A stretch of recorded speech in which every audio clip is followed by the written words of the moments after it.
Et bonjour à tous et toutes, vous êtes sur Culture Plane, une chaîne indépendante. Comme je le dis désormais à chaque vidéo, vous pouvez soutenir cette chaîne via la page Tipeee. Culture Plane a actuellement plus de 1000 heures de visionnage, qui est, pour me l'accorder, très peu. Elle a eu un temps, j'étais monté à 2000 heures quand il y avait des let's play de Spider-Man qui parfois faisaient des heures de visionnage importantes. Mais comme vous le savez, j'ai jamais été à la recherche, en fait, quand je fais pas des vidéos pour ça. Voilà, sinon j'aurais fait tout de suite Spider-Man 2, quoi. C'est juste que j'avais pas envie de jouer à Spider-Man 2. Donc je me retrouve avec 1000 heures de visionnage, même si pourtant j'y mets peut-être plus de détermination et de persévérance dans ma chaîne que jamais. Mais il n'empêche que vous pouvez toujours soutenir ce projet financièrement si vous le souhaitez, justement par la page Tipeee. Je remercie profondément aux donateurs réguliers qui me permettent d'avoir 20 € chaque mois. 20 € que je reçois le dernier jour du mois suivant, moins 9% de commission pour Tipeee. Et ensuite, je paye 20%, plus de 20% de cotisation sociale à l'URSSAF. Ce qui doit me faire, je ne sais pas, il faudrait calculer, peut-être 15 €, il faudrait vérifier en net à la fin, vraiment à ce qui me revient. En tout cas, c'est un bon système, je trouve, parce que la commission Tipeee est raisonnable. Et je trouve que ça permet vraiment d'avoir l'impression de soutenir ma chaîne. Donc, mille merci. Aujourd'hui, je voulais vous parler d'un sujet qui me tient à cœur, qui est, à mon sens, affronter sa fatigue, affronter son courage. Quand on fait une vidéo, on le fait toujours pour soi et en même temps, pas du tout pour soi. On porte une parole pour soi, on porte une parole pour les autres. C'est toujours au-delà de soi. Moi, en tout cas, les choses que j'aime le plus dans ma vie sont toujours au-delà de moi. Si je prends par exemple l'un des comédiens que j'adore, Brad Pitt, c'est pour moi typiquement un acteur qui est au-delà de lui-même. Voilà, moi j'ai toujours été comme ça, j'ai pas été influencé par quiconque, je suis comme ça, je suis né comme ça, c'est ma nature. J'ai eu peut-être un environnement qui a favorisé ça et en même temps parfois pas du tout non plus, donc c'est vraiment quelque chose qui m'est propre. Je vis comme ça, avec ça depuis longtemps. C'est aussi ma solitude par moment donné. Mais ce que je tenais à vous dire aujourd'hui, c'est que je pense vraiment que en fait, l'affrontement de sa fatigue, l'affrontement de son courage, je le pense vraiment, plus j'avance, est une donnée capitale de la vie. Je le pense vraiment parce que, si vous voulez, cet affrontement vous permet, en fait, la réalité, c'est que cet affrontement vous permet un dépassement.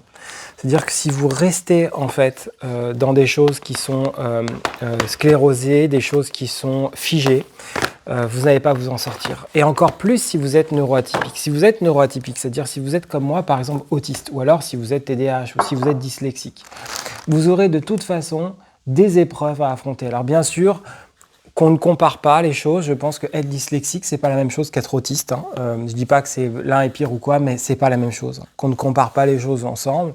Il y a aussi des formes d'autisme différentes. C'est un spectre. Moi, je peux avoir des amis autistes qui vivent pas du tout les mêmes choses que moi. Des choses beaucoup plus dures sur certains aspects et beaucoup plus faciles sur d'autres. Donc, il s'agit vraiment de faire les choses au cas par cas. Mais il me paraît en tout cas capital de revenir sur cette notion d'affronter, parce que la fatigue peut être très vite rejoint à un moment donné par ce que moi j'appellerais un paysage dépressif. Et ce paysage dépressif, si vous lui donnez du terrain, il va vous ensevelir, littéralement. Et il va vous mener après, parfois, dans certains cas, même à des médicaments. Donc si vous voulez, je pense qu'il faut toujours essayer justement de tenir dans cet affrontement, de tenir dans ce combat, sans évidemment que ça soit au-delà de vos forces, bien sûr. Mais c'est aussi pour ça que je parlais dans la précédente vidéo de la psychanalyse, du travail analytique, parce que le travail analytique, je le pense vraiment, peut être une manière d'éviter les médicaments.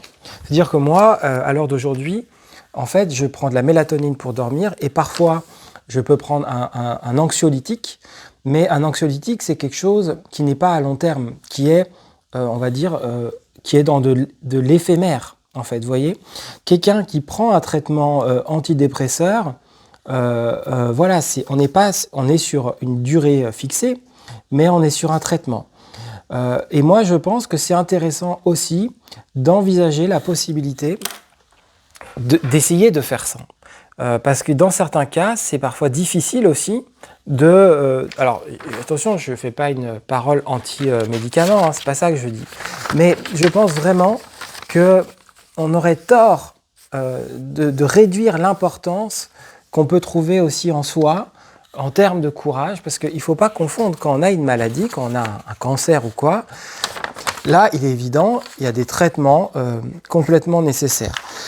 Et la dépression, d'ailleurs, est une maladie. Bien sûr, mais ce que je veux dire, c'est que il y a 2 poids 2 mesures. C'est-à-dire que vous pouvez aussi être dans une optique inverse, qui est de dire, bon, il y a dépression, je soigne ça que par des médicaments et je ne m'occupe pas de qu'est-ce qui crée la dépression. Vous voyez?